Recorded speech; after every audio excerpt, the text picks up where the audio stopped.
चलिए तो स्वागत करते हैं आप सभी का इस वीडियो में। और आज हम इस वीडियो में पढ़ेंगे क्लास 10th के साइंस का जो है इम्पोर्टेंट क्वेश्चन, क्योंकि एग्ज़ाम जो है बहुत नज़दीक आ चुका है।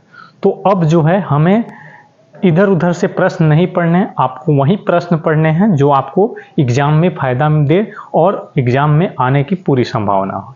तो हम इस वीडियो में जानने का प्रयास करेंगे और पढ़ेंगे कि कौन कौन से क्वेश्चन जो है एग्ज़ाम में आने की पूर्ण संभावना है।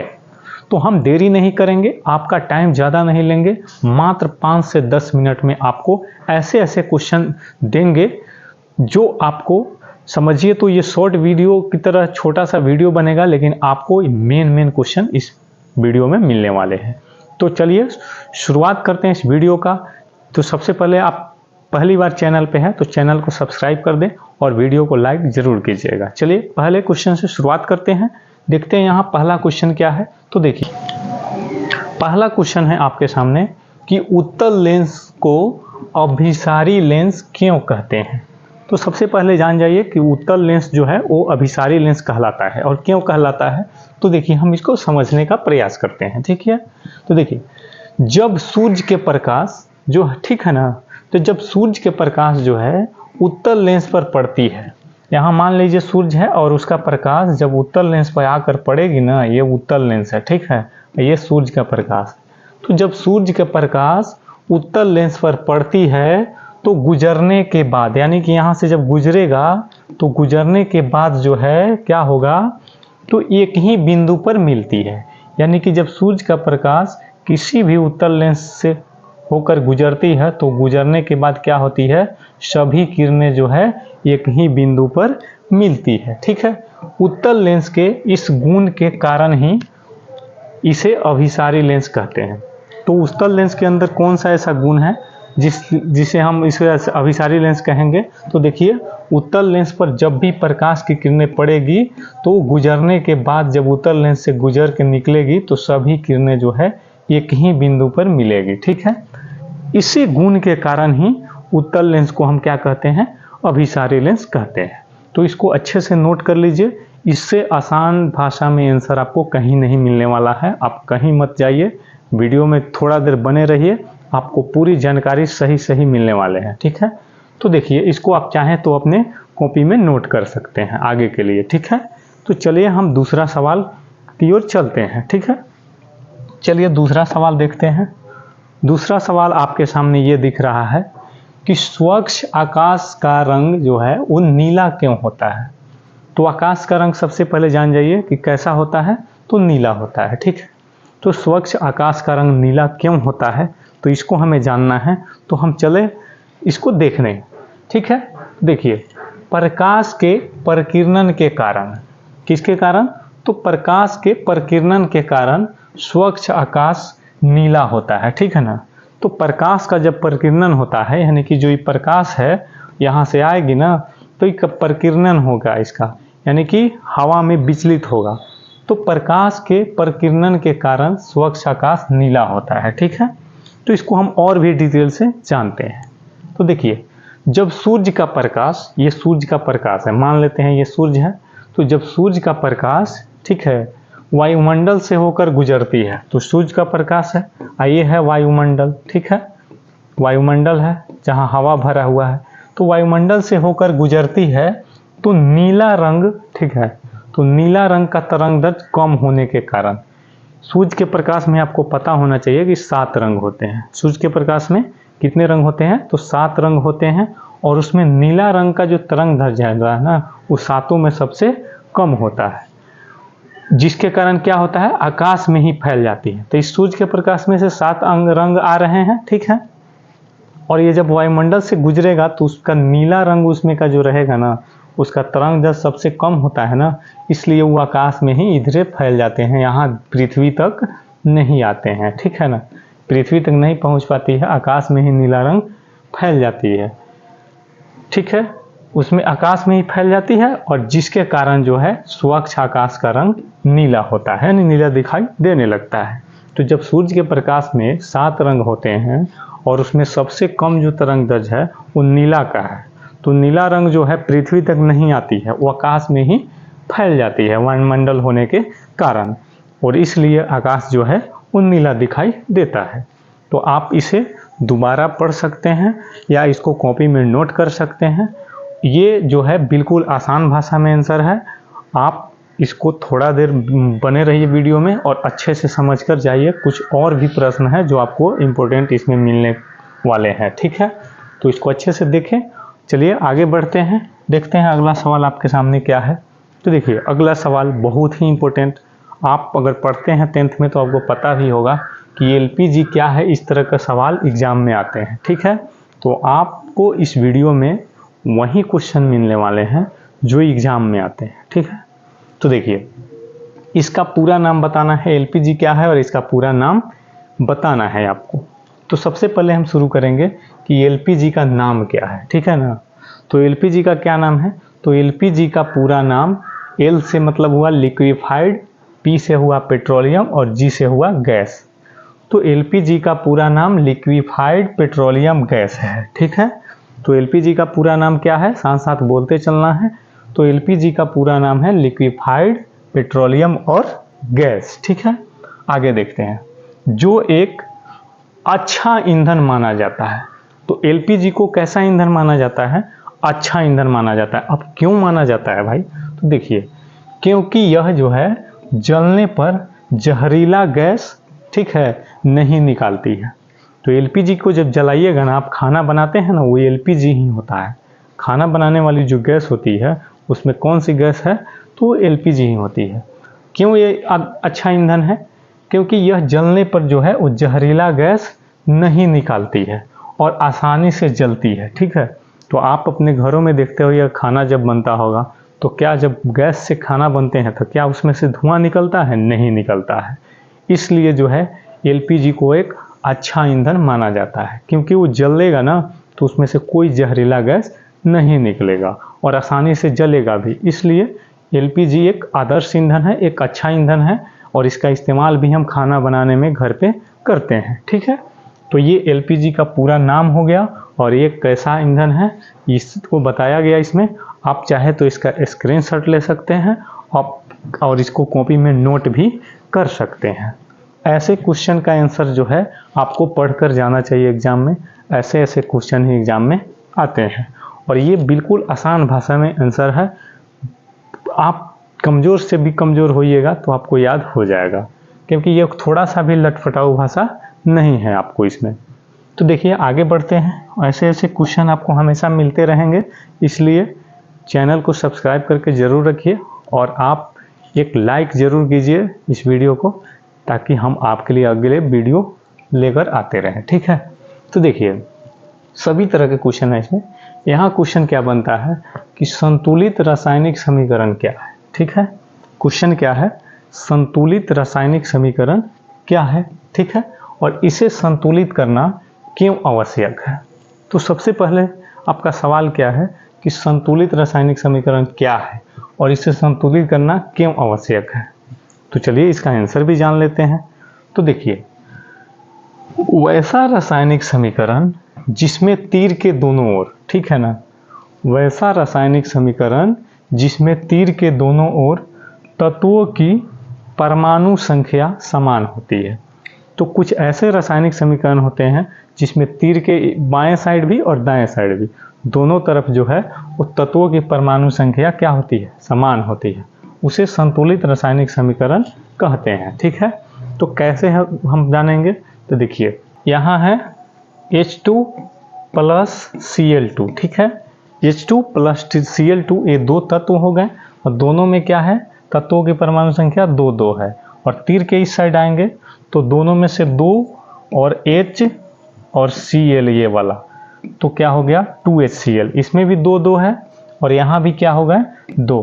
तो तत्वों के परमाणु संख्या जो है दोनों ओर, तीर के इस साइड भी और इस साइड भी क्या है, समान है। 2 इधर भी था, 2 इधर भी है। तो इसको क्या कहेंगे, संतुलित रासायनिक समीकरण, ठीक है।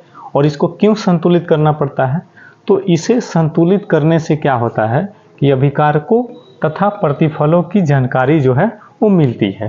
यानी कि कौन कौन से चीज़ मिलकर और क्या बना है, इसको कहते हैं अभिकारक और इसको बोलते हैं प्रतिफल। तो संतुलित रासायनिक समीकरण क्या है और इसे संतुलित करना क्यों आवश्यक है, ये बार बार एग्जाम में पूछे गए हैं और आपको भी इसको पढ़ कर जाना है और अच्छे से देख लेना है, कॉपी में नोट कर लेना है कि आगे जो है आपको एग्जाम तक फिर से तैयारी करने को मिले तो इसको आप दोबारा रिवीजन कर सकते हैं। तो संतुलित रासायनिक समीकरण क्या है, तो इसको आपने देखा अच्छे से, आप चाहे तो दोबारा भी देख सकते हैं और इसे संतुलित करना क्यों आवश्यक ये भी बता दिया गया, उसका उदाहरण भी दे दिया गया, तो आप इसको अच्छे से नोट कर सकते हैं। चलिए आगे बढ़ते हैं, फिर देखते हैं क्वेश्चन। ये देखिए आपके लिए सवाल, इस तरह के सवाल आते हैं, आप चाहें तो आप क्वेश्चन बैंक उठाकर देख लीजिए, इसी तरह के सवाल आपके एग्जाम में पूछे जाते हैं। तो हम इस वीडियो में आपको इसी तरह के सवाल पूछने वाले हैं और ये सीरीज हमेशा आपको चलते रहेगा, आपको मिलते रहेगा, इसलिए चैनल से बहुत जरूर जुड़े रहें। ठीक है, तो देखिए सूचक क्या है इसको जानते हैं। ठीक है, सूचक क्या है, तो सूचक के बारे में हम समझने का प्रयास करते हैं। तो देखिए सूचक जो होता है ना, सूचक रंजक या रंजकों का मिश्रण है। ठीक है, सूचक क्या है, तो सूचक जो है वो रंजक या रंजकों का मिश्रण है। ठीक है ना, एक पाउडर की तरह मान सकते हैं आप कि होता है। ठीक है, जिसे कम मात्रा में डालने पर भी, ठीक है ना, जिसका कम मात्रा भी डालिएगा ना तो किसी विलयन की अम्लीयता या क्षारीयता को दर्शा देता है। ठीक है ना, दर्शाता है। और मान लेते हैं यहाँ कुछ रखा हुआ है इसमें, ठीक है, इसमें कुछ रखा हुआ है, कोई विलयन घोल रखा हुआ है। ठीक है, तो ये पता कैसे चलेगा कि खट्टा है, अम्लीय है कि क्षारीय है, तो इसको जानने के लिए हम किसका इस्तेमाल करते हैं, रंजक का। वो पाउडर की तरह, चून की तरह होता है, उसमें थोड़ा सा भी डालिएगा, कम मात्रा में भी डालिएगा ना तो इसकी विलयन की अम्लीयता या क्षारीयता को बताएगा कि ये खट्टा चीज़ है कि कड़वा चीज़ इसमें रखा है। आप किसके द्वारा पता कर सकते हैं, रंजक के द्वारा। तो यही हमें पढ़ना है कि सूचक क्या है, तो क्या है, सूचक रंजक या रंजकों का मिश्रण है। ठीक है, जिसे कम मात्रा में डालने पर भी किसी विलयन की अम्लता या क्षारीयता के को क्या करता है, दर्शाता है। तो आपको समझा दिया अच्छा से, आप इसको चाहे तो नोट कर सकते हैं। आगे के लिए आपको, आपके भविष्य के लिए, आगे आपके एग्जाम के लिए बहुत ही ज़रूरी है, इसको नोट कीजिए। बहुत ही आसान भाषा में आंसर है, इस तरह के आंसर आपको कहीं देखने को नहीं मिलेगा, इतने सिंपल तरीके से जो है आंसर आपको दिया जा रहा है। ठीक है, चलिए देरी नहीं करेंगे, आगे क्वेश्चन आपको बताते चलेंगे। ये आपके सामने सवाल, प्लास्टर ऑफ पेरिस क्या है, तो देखिए प्लास्टर ऑफ पेरिस क्या है और इसका रासायनिक सूत्र भी लिखना है और इसका उपयोग भी लिखना है। ये 5 नंबरिया में आपको पूछा जा सकता है। ठीक है, अब पूछा गया भी है। तो प्लास्टर ऑफ पेरिस क्या है और इसका रासायनिक सूत्र क्या है और इसका उपयोग कहाँ कहाँ होता है, इसको हम जानते हैं क्योंकि आपको आगे जरूरी पड़ेंगे। ठीक है, तो देखिए प्लास्टर ऑफ पेरिस जो है वो कैल्शियम का एक यौगिक है। ठीक है, प्लास्टर ऑफ पेरिस क्या है, आपको साथ साथ बोलते चलना है ताकि याद हो। प्लास्टर ऑफ पेरिस क्या है, तो प्लास्टर ऑफ पेरिस कैल्शियम का एक यौगिक है। ठीक है, और इसका देखिए इसका अणुसूत्र क्या होता है, इसका अणुसूत्र होता है CaSO4 × 1/2 यानी ½ H2O होता है। इसका अणुसूत्र क्या होता है, तो CaSO4 × ½ H2O होता है इसका अणुसूत्र। तो ये ऑब्जेक्टिव में यानी 1 नंबरिया में पूछा जाता है, तो इसको भी याद रखिएगा कि प्लास्टर ऑफ पेरिस का जो है वो अणुसूत्र क्या होता है, इसको याद रखना बहुत ही ज़रूरी है। ठीक है, और इसका हम चलते हैं, जानते हैं कि रासायनिक नाम क्या है, इसका रासायनिक नाम क्या है, तो इसका रासायनिक नाम है कैल्शियम सल्फेट ऑर्धहाइड्रेट होता है। ठीक है ना, प्लास्टर ऑफ पेरिस का रासायनिक नाम कैल्शियम सल्फेट ऑर्धहाइड्रेट होता है और इसको भी याद रखना जरूरी है क्योंकि ये ऑब्जेक्टिव में ये भी पूछा जाता है। ठीक है, इसका अणुसूत्र और इसका नाम पूछा जाता है। और इसका उपयोग जानते हैं कि प्लास्टर ऑफ पेरिस का उपयोग कहाँ कहाँ होता है। तो देखिए टूटी फूटी जो हड्डियाँ होता है उसकी मुरम्मत के लिए जो है प्लास्टर ऑफ पेरिस का ही इस्तेमाल होता है।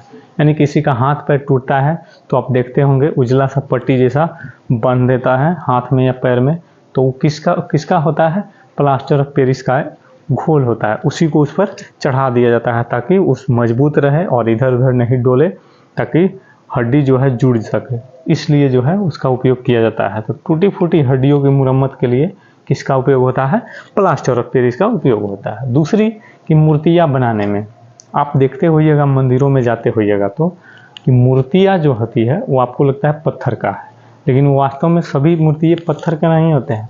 प्लास्टर ऑफ पेरिस का घोल बनाकर, यानी कि उसका लोशन बनाकर लोई की तरह और बनाकर उसी से ढाला जाता है मूर्ति, ठीक है ना, जो आपको चिकन और बहुत ही फ्रेश दिखेगा मंदिरों में आपको जाइएगा तो, ठीक है।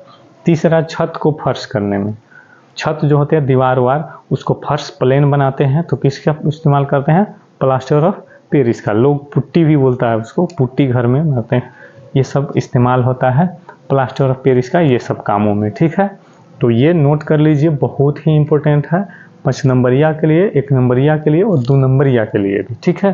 तो इस तरह के सवाल पढ़ कर जाइए, आपको फ़ायदा करेंगे, ठीक है। आगे बढ़ते हैं, नोट कर लीजिए अच्छे से। ये है नेक्स्ट सवाल जो आपके लिए इम्पोर्टेंट है। आप देखिए, क्वेश्चन बैंक उठाकर इसी तरह के सवाल आते हैं और आपको हम इधर उधर के सवाल नहीं पढ़ा रहे हैं, आपको वही सवाल पढ़ा रहे हैं जो आपको फायदा करेगा, ठीक है। तो देखिए पीत क्या है, तो पीत क्या है और इस पाचन में इसका क्या महत्व है। तो देखिए पीत जो होता है ना, पीत हरे एवं गाढ़े रंग का क्षारीय द्रव होता है। पीत क्या होता है? तो पीत हरे एवं गाढ़े रंग का क्षारीय द्रव होता है, ठीक है। और जिसमें 96 से 98% तक जल की मात्रा होती है। तो पीत में जल की मात्रा कितनी होती है? तो 96 से 98%, यानी कि ज़्यादा मात्रा में पीत में जो है वो जल ही होता है, ठीक है। तो पीत हरे एवं गाढ़े रंग का क्षारीय द्रव है और जिसमें 96 से 98% जल की मात्रा होती है।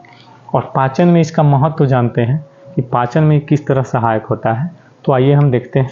देखिए आमाशय में जो अम्लीय पदार्थ जाते हैं, यानी कि पेट में जो हम लोग खाते हैं, अगर खट्टा चीज़ खाएंगे तो अम्लीय पदार्थ जो आमाशय में, इस अम्लीय पदार्थ को क्या बनाएगा? पहले क्षारीय बनाकर तब पचाने में मदद करता है। कौन मदद करता है? तो पीत जो है आमाशय में आए अम्लीय पदार्थ को क्या करता है? क्षारीय बनाता है, फिर पचाने में मदद करता है। तो पीत का काम यही है, आपको आपके शरीर में पीत जो है, खट्टे चीज़ खाइएगा तो उसको पहले क्षारीय बनाएगा, तब जाकर वो खाना पचता है, ठीक है। आगे बढ़ते हैं, ठीक है। तो देखिए आज देखते हैं प्रकाश संश्लेषण से आप क्या समझते हैं। तो ये सवाल आपको 2025 के एग्जाम में भी आया था, तो आपको इसके अच्छे से जानना है और समझ लेना है, ठीक है।